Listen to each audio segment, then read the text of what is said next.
The massive alien ships appeared in Earth's sky like dark clouds blocking out the sun. Commander Thexmore stood on the bridge of his flagship, watching the blue and green planet spin slowly below them. His four eyes studied the world with hungry interest. "What do our scans show?" he asked his crew. Navigation Officer Yulden looked up from his console. "The planet has lots of water and many different life forms. The intelligent species has built cities and machines. We count about 7 billion of them." Thexmore's mouth parts clicked together happily. This would be another easy conquest for the Corvani Empire. They had taken over dozens of worlds, and this one looked no different from the others. "Send down the testing probes," he ordered. "I want to know everything about this world before we start taking it over." The small metal probes shot down through Earth's atmosphere like falling stars. They began sending information back to the alien ship immediately. But the data made the bridge crew look worried. Science Officer Krelvex read the numbers twice. To make sure they were correct, "Commander, something is strange about this planet. The air has 21% oxygen. It's almost poisonous to us. The gravity is much stronger than our home world. And the temperatures? They change from freezing cold to burning hot, sometimes in the same area." Thexmore thought about this information. The creatures living there must be very tough to survive. In such a harsh place, that means they will be strong fighters. We should attack them quickly before they can organize. Far below, on Earth's surface, Lieutenant Kim Tae-ho sat in front of multiple computer screens in an underground military base. Red warning lights flashed as his computers detected the alien probes entering Earth's atmosphere. His training had prepared him for this moment, even though no one really believed it would happen. "Sergeant Park Mi-sun," he called to his assistant. "Contact every military base on the planet. Tell them we have visitors from space, and they don't look friendly." Park. Mi-sun's fingers flew across her keyboard. "Should I also contact the science teams?" "Yes. Get Dr. Lee Jong-soo from the university. He studies alien life forms. He's going to be very busy today." Kim Tae-ho watched as more alien ships appeared on his radar screen. They were huge, much bigger than anything humans had ever built. But he wasn't afraid. Humans had been fighting each other for thousands of years. They knew how to fight. Sir Park Mi-sun said, "I'm getting calls from military bases all over the world. Everyone can see the ships. Good, tell them to get ready. But don't attack yet.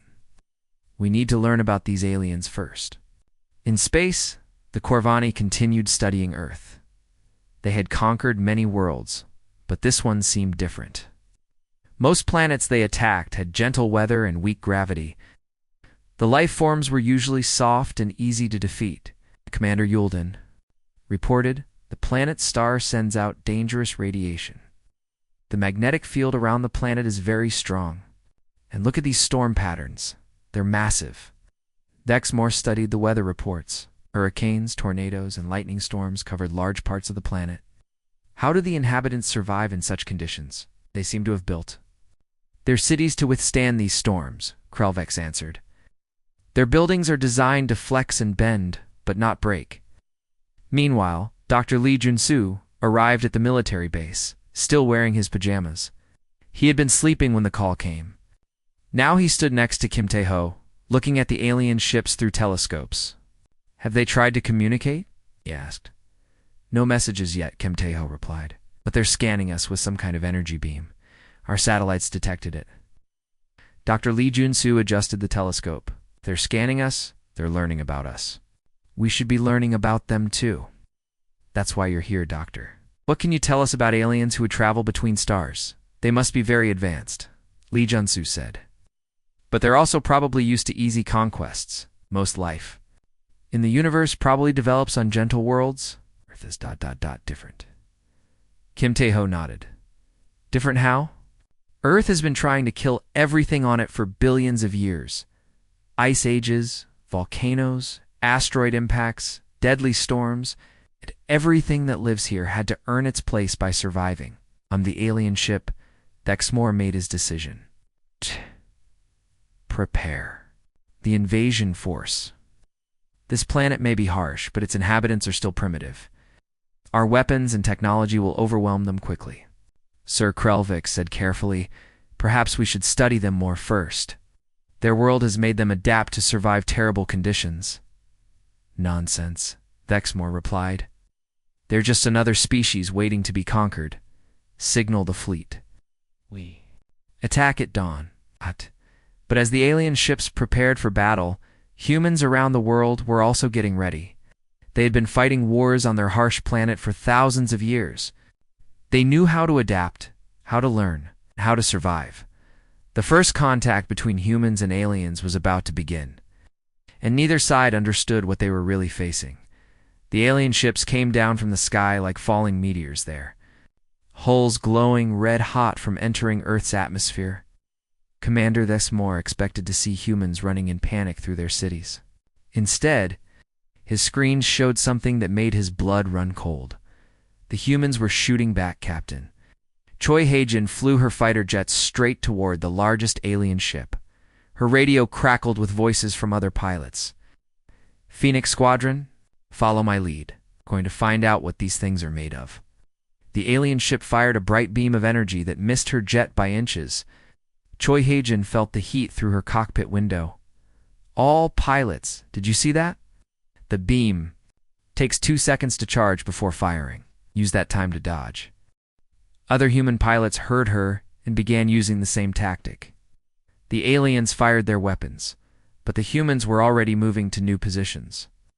What should have been easy targets became impossible to hit. On the alien flagship, Dexmore watched. His weapon systems failed to destroy the primitive aircraft. How are they avoiding our plasma cannons? These should be far beyond their technology. Commander, his weapons officer reported, they're learning our firing patterns.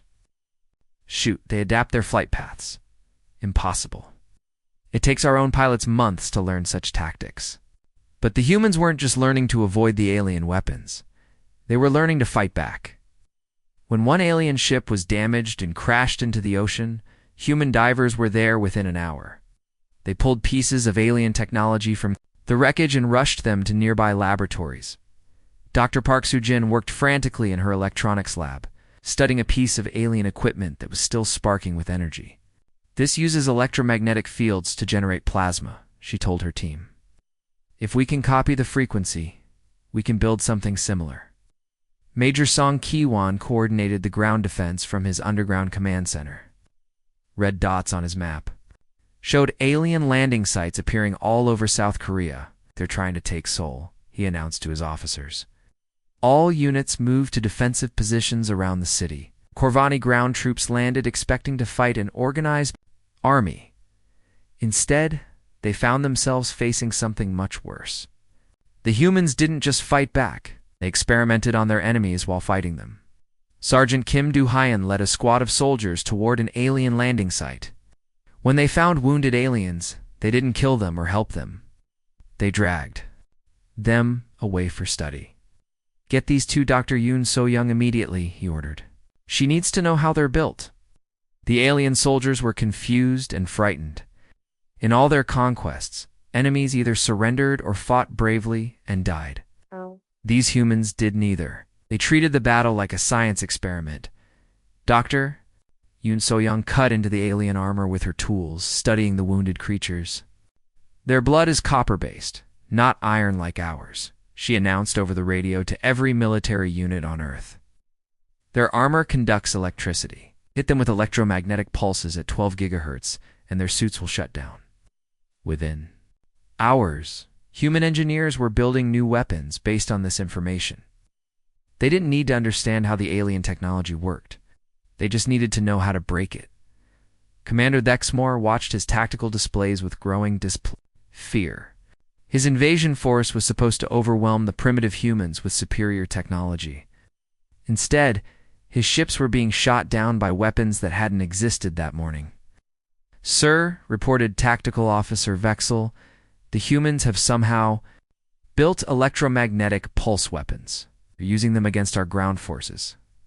How did they learn to do that so quickly? They're not learning, sir. They're copying. Every time we use a weapon, they capture it and build their own version. They've turned the battle into a learning experience. Captain Choi Ha-jin's fighter squadron had grown from 12 planes to over 100 as more human pilots joined the fight.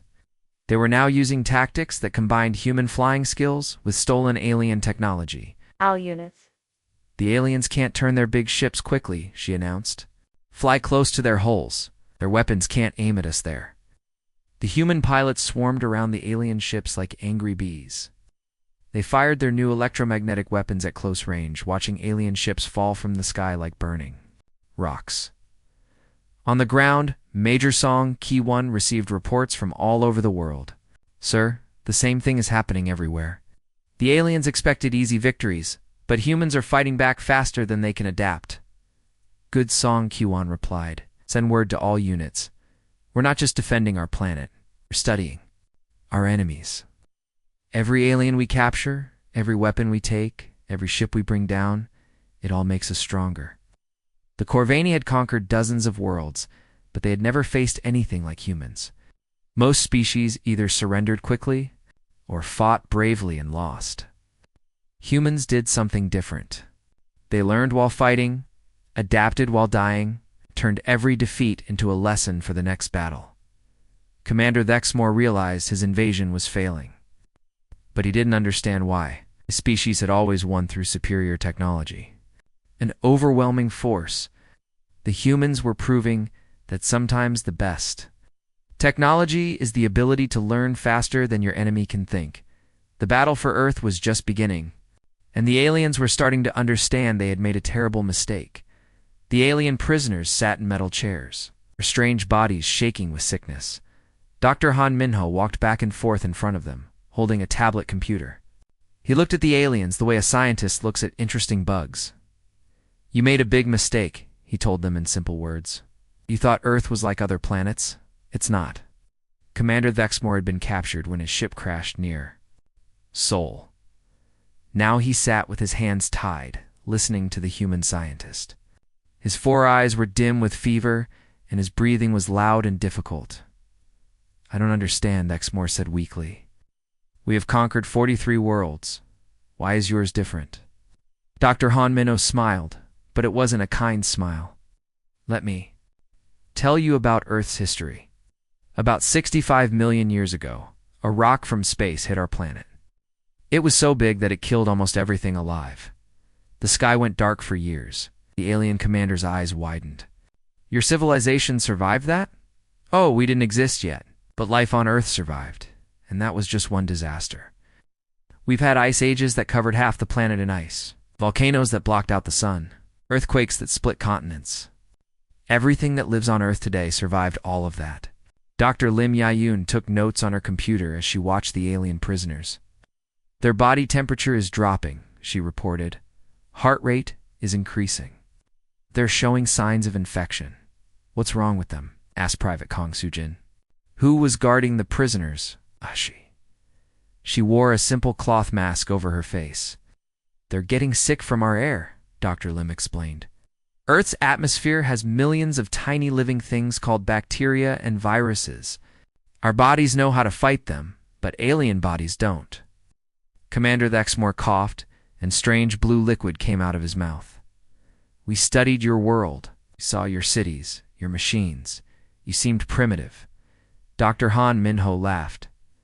Primitive? Let me tell you about humans. We evolved on a planet that tries to kill us every day. Our weather includes storms with winds over 200 kilometers per hour. Our ground shakes and splits open. Our mountains explode with melted rock. That's impossible, whispered another alien prisoner. No species could survive such conditions. But we did, and so did millions of other species. Do you know what we call a day when there's no earthquake, no hurricane, no volcano?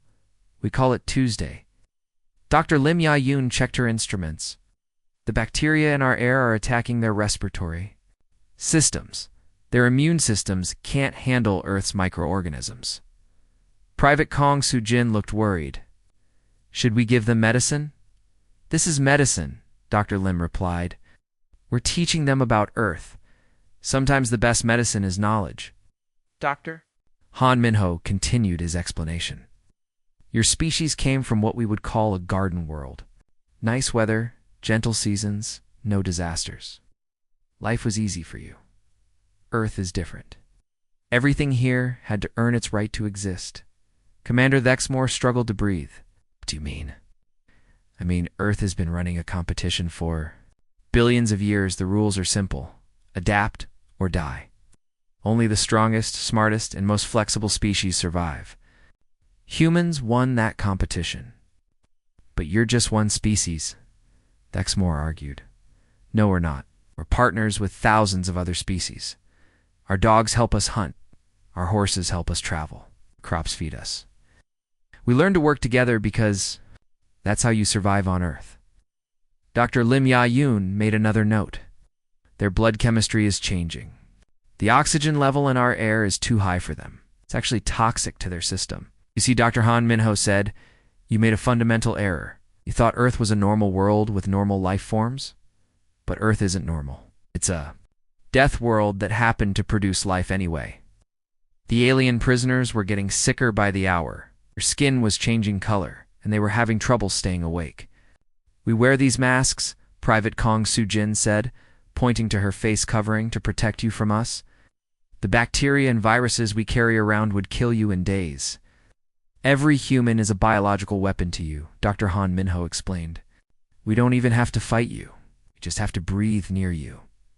Commander Thexmore closed his eyes. Conquered so many worlds. Why didn't we know about this? Because you conquered easy worlds, Dr. Han Minho replied. Worlds where life was gentle and species were weak. You never met anything like Earth before. Dr. Lim Ya-hoon looked up from her computer. Dr. Han, I'm reading something interesting. Her ship's computer has data on 43 other worlds they conquered. Every single one had stable weather, low oxygen, and weak gravity. Exactly, Dr. Han Minho said. You're garden world conquerors, trying to take over a death world. It's like bringing a house cat to fight a tiger. The alien prisoners were now too sick to speak. They had learned the truth about Earth, but the lesson was killing them. Will they survive? Private Kong Soo-jin asked. Maybe, Dr. Lim replied, if they're lucky, but they'll never be the same. They now know what it means to live on a world that doesn't care if you survive.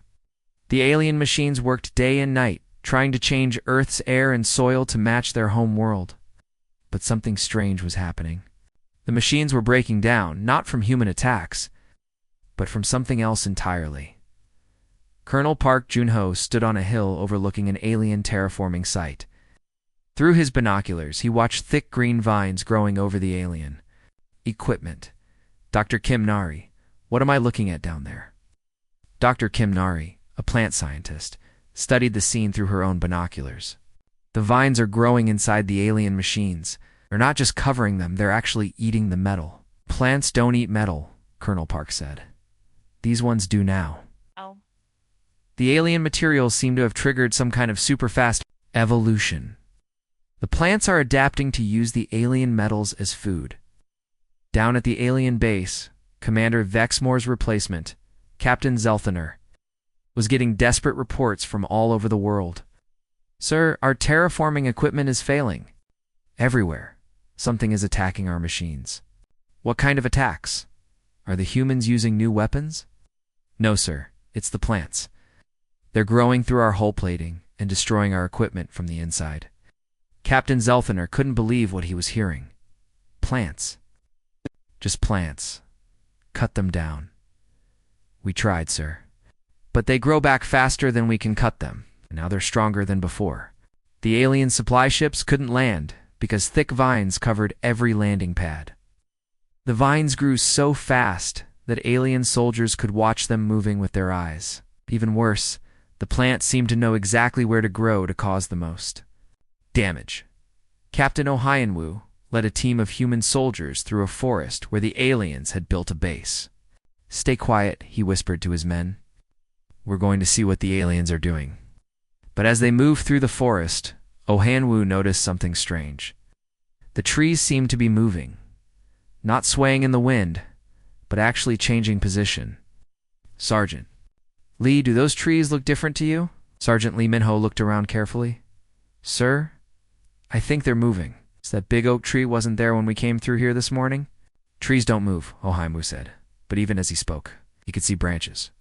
Slowly turning toward the alien base, The alien soldiers reported the same thing happening all over. Earth trees were repositioning themselves to block alien communications. Equipment. Roots were growing up through the ground to damage alien vehicles. It was as if the entire forest had become an enemy army. Staff Sergeant Baek Yoon-ji worked with Dr. Sim Woo-jin, scientist who studied ocean life. They were documenting strange reports from around the world. The whales are doing what? Baek Yoon-ji asked. They're using their sonar calls to attack the alien underwater bases, Dr. Sim explained. Whale songs are usually used for communication. But now they're focused and powerful enough to damage alien equipment. And the dolphins? They're working with the whales. The dolphins swim close to the alien installations and use their sonar to find weak points. Then the whales hit those spots with their powerful calls. The reports kept coming in from all over. The world bears were attacking alien ground vehicles. Birds were dive-bombing alien aircraft in organized groups. Even insects were swarming alien equipment in numbers that blocked out the sun. Dr. Kim. Nari made a discovery that shocked everyone. The plants aren't just eating the alien metals, she reported. They're sharing information with each other. What do you mean? Asked Colonel Park. Plants can communicate through their root systems and through chemicals they release into the air. But this is different. They're sharing information about alien technology across thousands of kilometers almost instantly. How is that possible? I think the alien invasion triggered something in Earth's ecosystem. It's like the entire planet woke up and decided to fight back. Captain Zolthaner was receiving reports that made no sense. Sir, the humans' ocean creatures are working together to destroy our underwater facilities. The land animals are coordinating attacks on our ground bases. Even the plants are fighting us. That's impossible, Zolthaner said. Animals don't work together like that. Different species are supposed to compete with each other. Not on this planet, sir. Here they all seem to be working together against us. Dr. Sim Woo-jin made the most important discovery. It's like Earth has one giant immune system, he told the human military leaders. When the aliens tried to change our planet, every living thing on Earth recognized them as a threat. You mean the whole planet is alive? Asked Staff Sergeant Baek. Not exactly alive like an animal, but connected. The bacteria in the soil talk to the plants. The plants talk to the animals. The animals talk to each other. When the aliens attacked, Earth's entire ecosystem began working together to fight them off. The alien invasion was failing, but not because of human weapons or technology. It was failing because Earth itself had become their enemy. Every tree, every animal, every microscopic organism was working together to push the invaders away. Captain Zolthaner sent a message to the remaining alien fleet. We're not fighting a species. We're fighting an entire world. Recommend immediate withdrawal. The aliens were learning that Earth wasn't just a planet with life on it. Earth was a living thing, and they had made it angry. Commander Vexmore stood on the bridge of his damaged flagship, staring at reports that made no sense. In 43 previous conquests, he had never seen anything like this. His invasion force was being destroyed, not by advanced weapons, but by the planet itself. Sir, Communication Officer Dex Savel said nervously. We're getting attacked by human forces from every country on the planet. They've stopped fighting each other and joined together against us. That's impossible, Vexmore replied. Our intelligence reports showed these humans were divided into hundreds of different groups. They fight wars against each other constantly. Not anymore, sir. They're all working together now. Far below on Earth's surface, General Ru Sung-ho coordinated the largest military operation in human history. His command center was connected to every military base on the planet. For the first time ever, all of Earth's nations were fighting on the same side. This is amazing, he said to his staff. We've never agreed on anything before. But when aliens try to take over our world, suddenly we're all best friends. The human counterattack was unlike anything the Corvani had seen. Instead of using their own weapons, the humans had taken broken alien equipment and built new weapons from the pieces. They didn't understand how alien technology worked, but they understood how to make it explode. Major on the Gin led the assault. On the main alien landing site, soldiers carried weapons that looked like they were built in someone's garage because they were. Human engineers had worked day and night to copy alien technology using Earth materials. All units, listen up, she announced over the radio. We figured out how their shield generators work. When I give the signal, everyone switched to the modified plasma weapons. They only get one chance at this. The human weapons were rough and crude, compared to alien technology, but they worked. The aliens had built their shields to stop sophisticated energy weapons. The human copies were so primitive that the alien shields couldn't recognize them as threats. Majoron shouted. The crude human weapons tore through the alien shields like paper. The aliens' own technology, rebuilt by human hands, was destroying their defenses. Commander Thexmore watched his forces fall back from every front. How are they doing this? Technology is thousands of years behind ours. They're not using advanced technology, Sir, Dexavel replied. They're using our technology against us. They take our broken equipment and rebuild it in ways that work better than the original. That's impossible. Sir, they don't seem to understand that it's impossible. The final battle took place near the alien flagship. Human forces surrounded the landing zone, using a mixture of their own weapons and rebuilt alien technology. The aliens found themselves outgunned by their own equipment. Captain Zoltaner made the last desperate report to his commander, Sir. We have to leave. The humans aren't just fighting us. The entire planet is fighting us. The plants, the animals, even the bacteria in the air. Prepare for immediate departure, Thexmore ordered. Signal all remaining ships. We're retreating.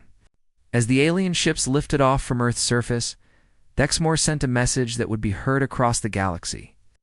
It was a warning that would save countless alien civilizations from making the same mistake. This is Commander Thexmore of the Corvani Empire. Classification: Death World. Species: Human. Threat level: Extreme. Its world is quarantined not to protect the galaxy from humans, but to protect the galaxy from the kind of world that creates humans. The message continued: Earth is not a normal planet. It has spent billions of years creating life forms that survive by being stronger, smarter, and more violent than everything else. The humans are not just another species. They are the winners of a billion-year war for survival. Do not attempt to conquer this world. Do not attempt to communicate with this species. It will learn from any contact and become stronger.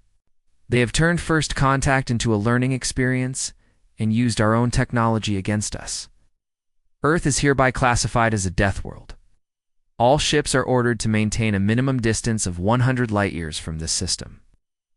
Earth, Dr. Quante Young, made the final entry in his research notes. First contact with alien species completed.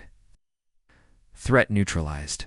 Recommend immediate expansion of deep space monitoring systems to detect additional visitors. He paused and looked up at the sky, where the alien ships were disappearing into space. Note the aliens seemed surprised by our response. This suggests most life in the galaxy develops under easier conditions than Earth.